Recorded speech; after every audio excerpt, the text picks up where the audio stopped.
Maurício é um amigo, um homem de Deus, uma pessoa muito querida, nossa, né?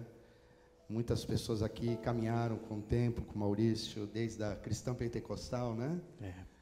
E é uma alegria poder recebê-lo nessa manhã aqui para ouvi-lo e ouvir aquilo que Deus tem para falar através dele.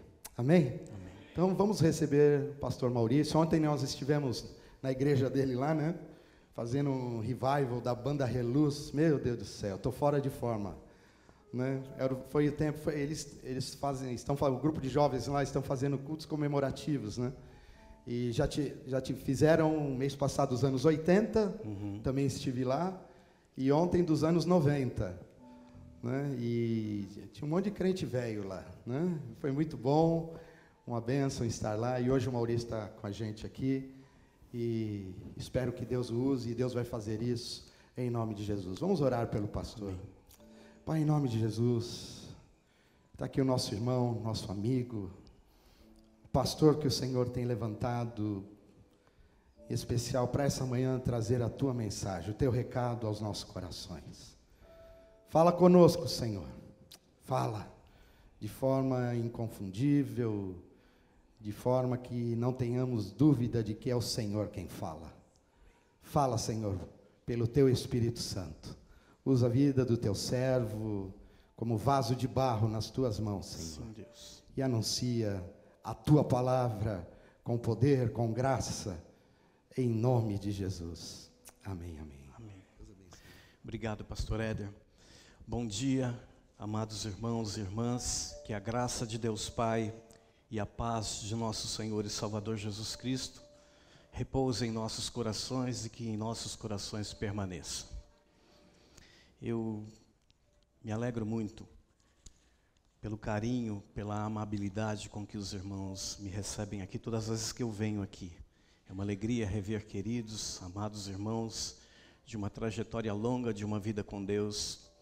E eu me alegro mais ainda de saber que esses irmãos têm perseverado na fé, na graça de Cristo Jesus. Que Deus nos abençoe nessa manhã. Quero agradecer ao carinho do pastor Éder Vargas, a todo o colegiado de líderes aqui.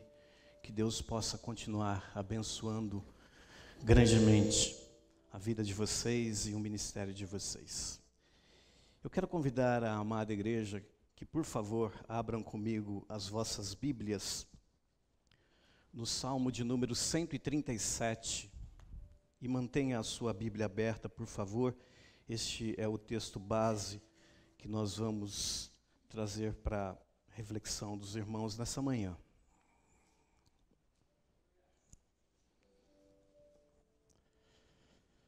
Os irmãos acharam o texto? Nos diz assim a palavra do Senhor. Às margens do rio da Babilônia, nós nos assentávamos e chorávamos, lembrando-nos de Sião.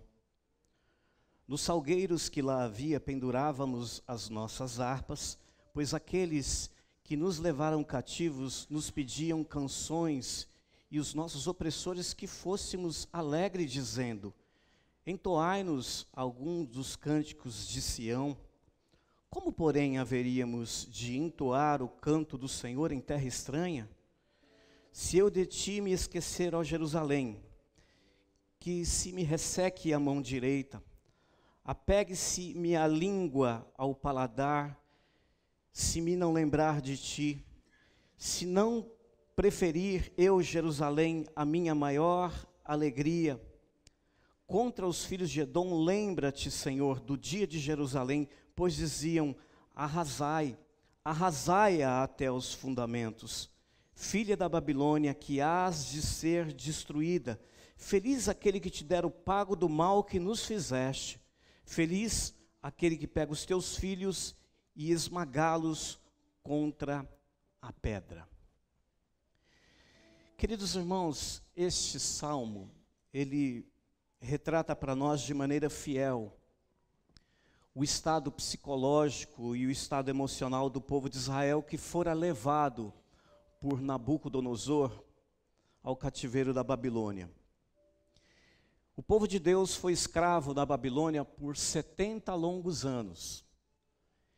E como foram tristes esses anos. Nós sabemos pelo relato bíblico que toda essa geração foi levada para o cativeiro e eles nunca mais voltaram para Jerusalém. Eles morreram na Babilônia como escravos. E se você acompanhou atentamente a leitura do texto, você pôde perceber que esse salmo é um salmo de lamento. Esse é um salmo que revela tristeza. É um salmo que está acompanhado de lágrimas e desesperança. E para nós entendermos o que foi que aconteceu para eles estarem nesse estado, é necessário olhar para o panorama veterotestamentário, levando em consideração os dois períodos mais importantes na história de escravidão da nação de Israel. O povo de Israel, irmãos, como nós sabemos, foi um povo feito muito forte. Basta lembrar que os israelitas viveram presos e escravizados no Egito por penosos 400 anos. E eles ficaram lá até que um dia Deus resolve libertar esse povo, e Deus o faz de forma fantástica. E o Egito, a história nos mostra, era uma nação de cultura prismática. O Egito tinha uma capacidade bélica tremenda, uma estrutura militar inigualável. Os egípcios tinham conquistado o mundo de seu tempo, e Deus agora escolhe um velho com um pedaço de pau na mão, um homem chamado Moisés. Essa era a única arma que ele tinha, e esse ancião, com apenas um cajado na mão, ele leva para fora do Egito quase 3 milhões de pessoas. É importante destacar que eles não saíram assim fugidos, não. Eles despojaram o Egito. Eles saíram com carruagens, com cavalos. Eles saíram com rebanhos, com prata, com ouro. Eles saíram escoltados e acompanhados bem de perto. E mais do que isso, a Bíblia relata que quando eles saem do Egito, eles deixam aquela nação quebrada, destruída, economicamente, politicamente, moralmente. A nação inteira fica de luto, porque todas as famílias perderam seus filhos primogênitos. Então foi de fato uma catástrofe. E a Bíblia diz que esse povo, que acabou de ser liberto de um regime escravagista, esse povo vai para o deserto e fica perambulando ali por 40 anos, e depois entra na terra prometida. E essa terra que lhes foi prometida era uma terra de muitos gigantes, gente muito forte, e eles também conquistam essa terra de gente forte de maneira sobrenatural. E o povo de Israel foi ficando um povo assim, muito numeroso, muito poderoso do ponto de vista demográfico. As outras nações queriam fazer pactos com eles, porque estar perto de Israel era estar aliançado com a segurança. Era a certeza de que você iria se dar bem, e esse era o contexto. Mas Deus tinha dito para esse povo o seguinte: olha, vocês vão entrar numa terra muito perigosa. Essa terra é boa, mas ao mesmo tempo é também muito complicada, porque os moradores dessa terra é gente má. Esse povo é idólatra, essa gente é gente que não me agrada, eles afrontam a minha santidade. Eles não respeitam os meus preceitos. Então, povo meu, diz Deus, povo que se chama pelo meu nome, vocês tomem cuidado para que vocês não assimilem a cultura deles, a forma de ser, a filosofia deles, nem a forma de ser, nem de viver. Deus disse: olha, não entreguem os seus filhos, nem as suas filhas para eles, nem os deem em casamento, não façam negócios, não aprendam com eles na academia da opressão a produzir o mal. E Deus, irmãos, solenemente, Deus amorosamente os orienta a respeito disso. Só que os israelitas, eles ficaram assim muito ricos, e eles se sentem absolutamente invencíveis e poderosos.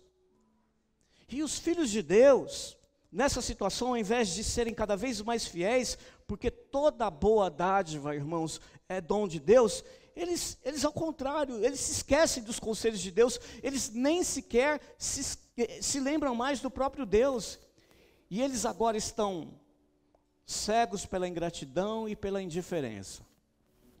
E isso vai acontecendo de maneira gradativa. E os seus filhos agora começam a se casar com os filhos da terra, começam a fazer negócios e começam a enganar, e cauterizados de coração, eles percebem que o errado pode dar certo.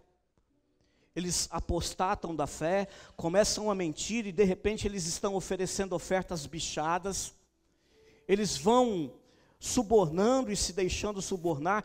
Eles chegam ao cúmulo de distorcer os mandamentos do Senhor para favorecer o forte em detrimento do mais fraco.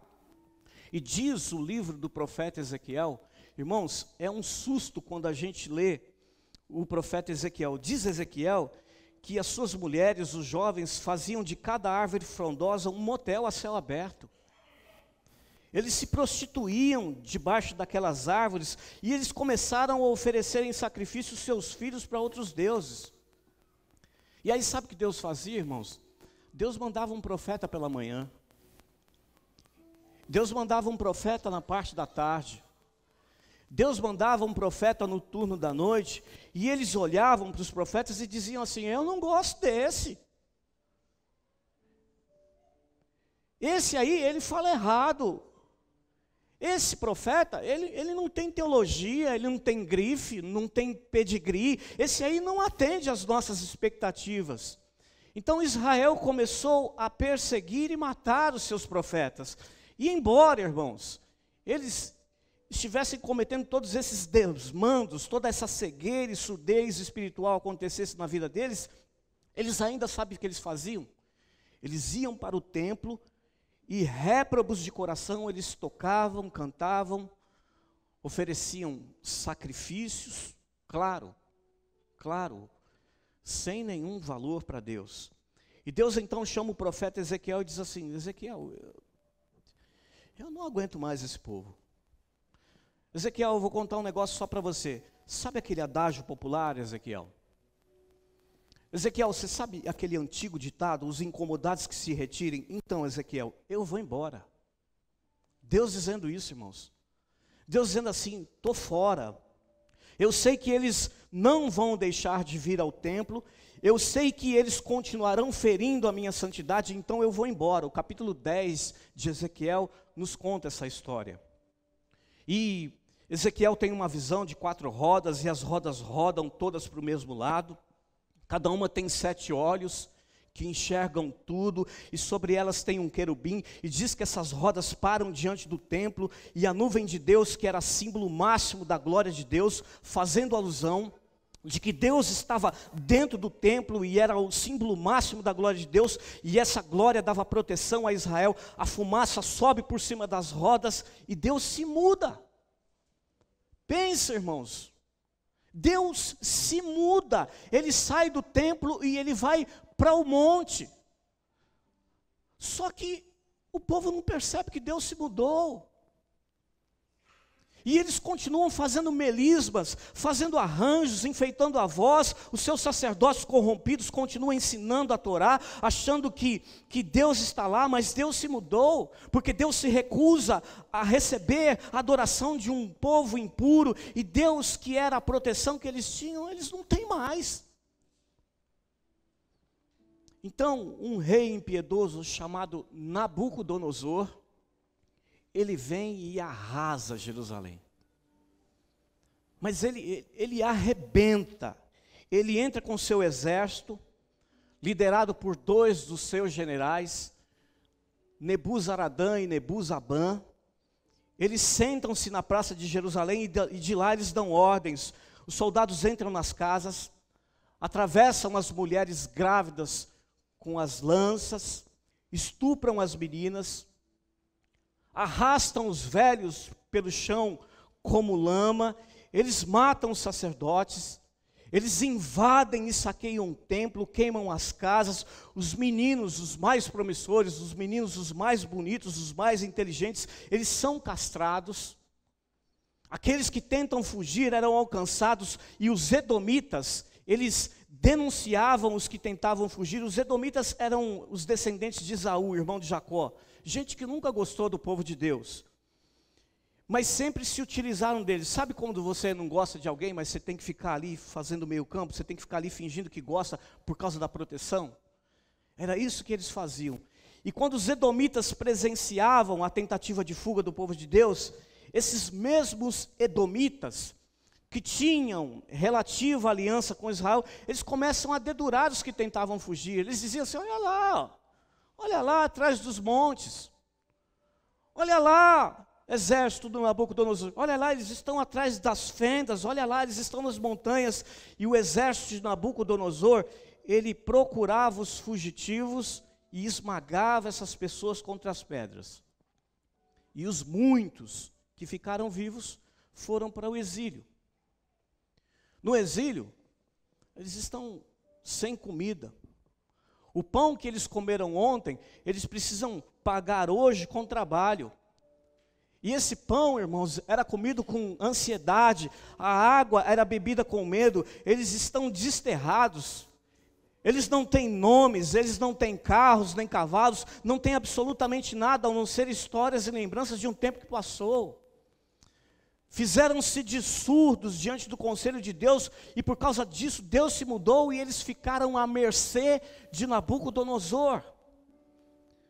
Quando Israel estava pomposa, quando Israel estava cheia de si, com fama, com status, o povo de Israel ia para a Babilônia. Babilônia era um lugar fantástico, uma terra aprazível.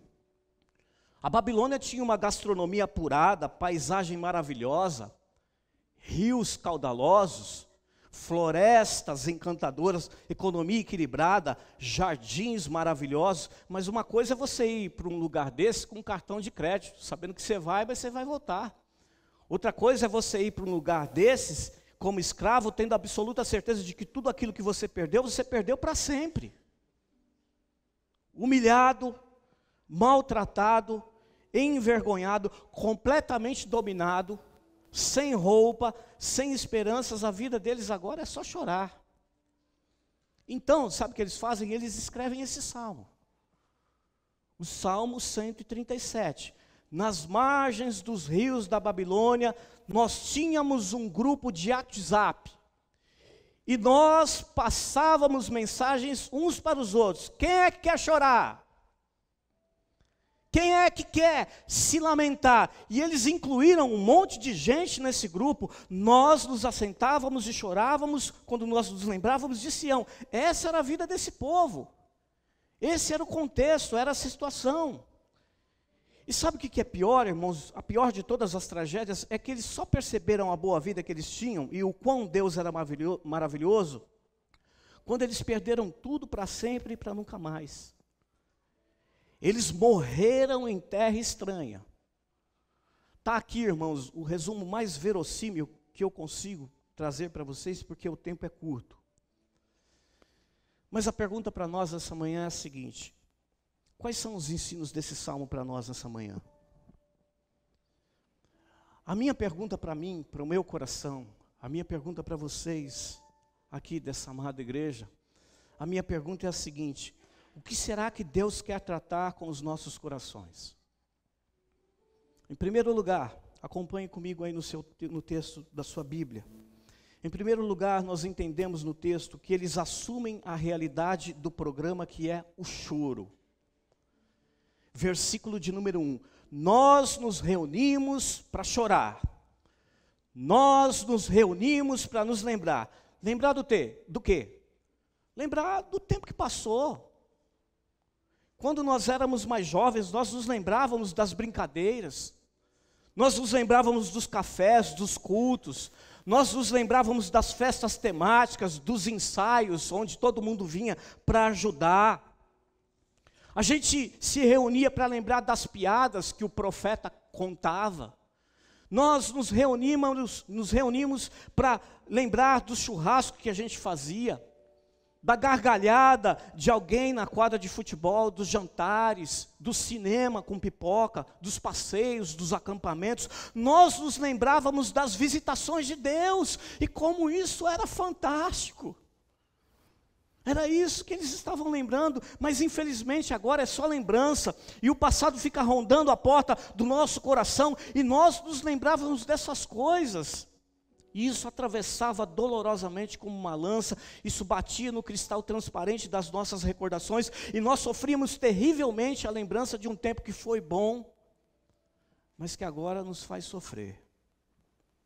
Nos faz sofrer porque nós temos a plena certeza de que essas coisas foram embora, e foram embora para sempre, e não vão voltar mesmo. Foram 70 longos anos de cativeiro. 70 anos é uma geração. Mas vejam, em segundo lugar, eles desistiram de se alegrar. Eles assumiram a tristeza como opção. Diz o versículo 2 que o seguinte: nos salgueiros, nas árvores, nas mangueiras que lá havia, eles penduraram as suas violas, as suas harpas e disseram: olha, nós não vamos cantar. Nós não temos motivo para cantar. E eles então arrancam as cordas dos violões, das harpas e penduram os instrumentos. Nós não vamos cantar, porque nessa terra de desgosto não existe alegria para nós. Nós não vamos mais sorrir nessa terra. E eles assumem isso. A gente não vai tocar um bumbo sequer. A gente não vai tanger uma só corda, nem soprar uma trombeta. Da nossa boca não vai sair um cântico sequer, só vai sair gemido, lamento e choro. Irmãos, e a coisa era tão grave, o negócio era tão sério, que aqueles que os levaram cativos, eles diziam o seguinte: gente, não é possível, vocês vão morrer de tanta tristeza. Ei, pessoal, se animem aí, cantem uma daquelas canções que vocês cantavam em Sião. E eles diziam assim: não, nós não cantamos não. Nessa terra desgraçada a gente não canta. Como poderíamos entoar o canto do Senhor em terra estranha? Nós não vamos cantar porque essa terra é estranha e nós nos recusamos a cantar. Em terceiro lugar, eles resolvem se alimentar daquilo que mais lhes feria. Eles pegaram uma âncora, e isso é figurativo. Eles pegaram uma âncora, amarraram uma corda e jogaram lá no passado. Foi isso que eles fizeram. Eles não caminham para frente. A vida deles, a trajetória deles agora era só estagnação. Eles estavam presos no passado. Versículos 5 e 6. Eu não posso me esquecer. Lembrando do passado. Diz o texto: eu preciso me lembrar. Sempre se reportando ao passado. Eles não tinham expectativa assim, de dizer assim: olha, alguma coisa vai melhorar. Olha, Deus há de nos visitar, ainda que a gente esteja aqui, Deus vai fazer algo novo. Não, irmãos, o pensamento deles era o seguinte: tudo que a gente tinha de bom está lá para trás e nós vamos caminhar para trás, como se isso fosse possível. Como se fosse possível. Seria mais ou menos como se eles pegassem uma corda e pegassem e amarrassem naquele tempo que foi bom e pudessem puxar essa corda para trazer de volta. Porque tem gente assim. Tem gente exatamente assim, que diz o seguinte: como era bom o tempo que eu morava em tal lugar. Tem gente que diz assim: como era bom quando eu trabalhava em tal lugar. Eu devia ter casado com a Mariazinha e não com a Joaninha. Como era bom aquela época, aquela igrejinha, aquela vidinha, e fica alimentando isso. Só que o passado, irmãos, é um lugar onde não cabe mais nada. O passado já foi, e aí, se ele foi, ele só serve para uma coisa: para nos encher de informação, para que a gente não erre para frente. Mas Israel jogou a âncora para trás, e alimentando as suas más lembranças existenciais, eles insistiam em viver no passado, porque o futuro não existe para nós, era isso que eles diziam. Em quarto lugar, eles perderam a noção de felicidade. Feliz é aquele que vinga. É isso que eles dizem, versículo 8 e 9. Feliz é aquele que te der o pago do mal que nos fizeste. Feliz é o que pegar os teus filhos e esmagá-los contra a pedra. E o povo de Deus relaciona a alegria com vingança. Como é que pode isso? E aí, queridos irmãos, eles estão vivendo nessa agonia, na Babilônia, e como eles não podem destruir nem a Babilônia e nem Nabucodonosor, eles começam a praguejar, eles começam a jogar praga em cima dos filhos de Edom. Eles dizem assim: Senhor, lembra do dia de Jerusalém, Senhor, lembra dos filhos de Edom, lembra deles, porque eles instigavam as outras nações para arrasar com a gente. E o povo de Deus começou a pedir que Deus esmagasse, e assim eles teriam vingança. Sabe o que aconteceu? Eles morreram assim, sem cura, sem paz, porque paz é fruto de um coração que perdoa. Agora, irmãos, o que nos enche de alegria, o que nos dá esperança, louvado seja o nome do Senhor, é que quando você lê a Bíblia, isso é muito interessante, você percebe que não foram todos os que viveram assim, você percebe que tem um jeito diferente de viver na Babilônia, tem um jeito diferente de você viver no exílio, um jeito diferente de você viver no sofrimento que te acontece. E nós podemos perceber isso, porque quando você lê o livro do profeta Daniel, Daniel foi levado junto com essa gente, ele e os seus amigos. E Daniel foi castrado, e levaram também ele e os seus amigos para o exílio da Babilônia, mas com toda a luta que eles enfrentaram, com todas as tragédias que aconteciam na vida dele, eles tinham uma postura diferente. Olha, irmãos, olha, os dias de sofrimento eles estavam vivendo, e eles sabem disso, e aí eles chegam ao ponto de dizer assim: olha, os dias são de sofrimento, é verdade, mas exclui a gente fora do WhatsApp do sofrimento, nós não queremos lamentar não, exclui a gente fora do grupo das pessoas que estão aí amarguradas e feridas por dentro, exclui a gente porque a nossa história é outra, nós estamos aqui e viemos presos por causa do pecado dos nossos pais, mas nós não vamos fazer igual a vocês não. E no capítulo 1, versículo 8 de Daniel, diz que ele se senta com seus amigos e eles decidem, se sentam e decidem, e eles dizem assim: é isso que nós temos? É desse jeito que nós estamos? Essa é a situação que nós estamos vivendo? Então, a vida vale daqui para frente. E se a vida vale daqui para frente, nós nos recusamos a aceitar que Nabucodonosor domine dentro de nós. Ele é senhor do lado de fora, mas do lado de dentro o rei é outro. Ele é Senhor do lado de fora, mas do lado de dentro nós servimos e adoramos o Deus de Israel. E essa terra pode ser estranha para nós, mas para Yahvé não, porque Ele é Senhor e Deus de toda a terra. E eles decidem, irmãos, servir a Deus na Babilônia, entendendo que o Deus da Babilônia é também o Deus de Jerusalém, é também o Deus dos confins da terra, porque do Senhor é a terra e toda a sua plenitude. Eles resolvem deixar o passado para trás. Sabe o que eles vão fazer? Eles vão trabalhar agora o daqui para frente. A situação é essa. É isso que estamos enfrentando, mas nós vamos amar e vamos adorar somente ao Deus de Israel. Nós vamos cantar um cântico ao Senhor na terra estranha assim, e nós vamos cantar isso 3 vezes ao dia, e nós vamos abrir todas as portas e janelas, para que todos saibam que o nosso Deus é Senhor e Rei em Jerusalém, mas Ele também é Senhor e Rei das nações, e nós decidimos que vamos adorá-lo. Louvado seja o nome do Senhor. Vocês percebem que coisa diferente eles fazem?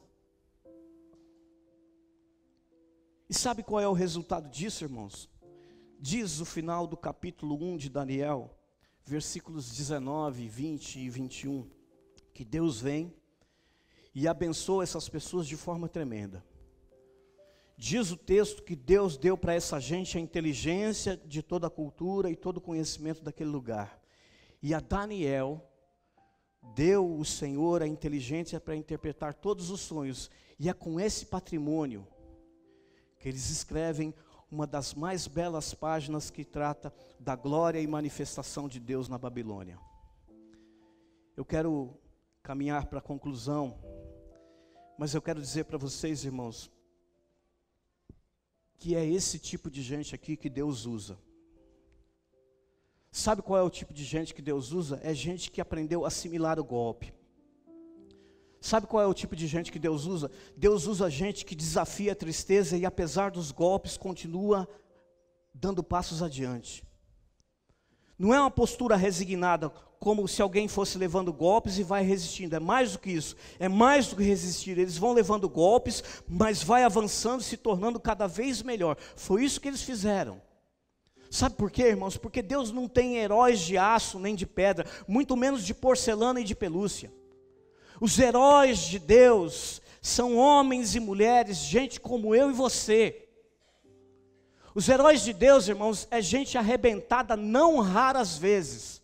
Os heróis de Deus é gente marcada, castrados porque nos falta um pedaço. Nos falta um pedaço do tempo que passou. Nos faltam pedaços das pessoas e dos amigos que foram embora. Nos faltam pedaços porque às vezes nós sofremos reveses e traição na nossa vida. Mas é para essa gente que falta pedaço que Deus dá conhecimento e inteligência. É para a gente que falta pedaço que consegue interpretar o sonho do rei. É para a gente que falta pedaço que não se dobra diante de uma estátua que simboliza o poder corrupto. É para a gente que falta pedaço e que tem coragem de entrar e enfrentar uma fornalha 7 vezes acesa. É para a gente que falta pedaço, que vê o dedo de Deus escrevendo na parede e sabe exatamente aquilo que Deus mandou dizer. É para a gente que falta pedaço, que vai para a cova e fecha a boca de leões. É para esse tipo de gente que empresta para Deus a sua história e as suas lágrimas, para que Deus use esses exemplos e manifeste o seu poder no Egito, na Babilônia, em Jerusalém, nos confins da terra, na Vila Carrão, em São Mateus.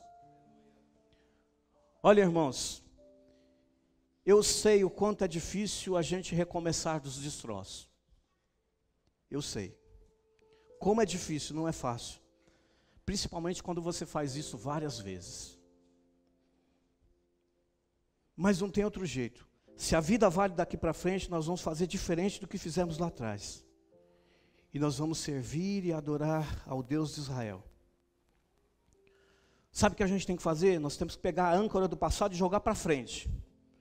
A gente não sabe onde vai dar, é verdade. Nós não sabemos onde vai dar.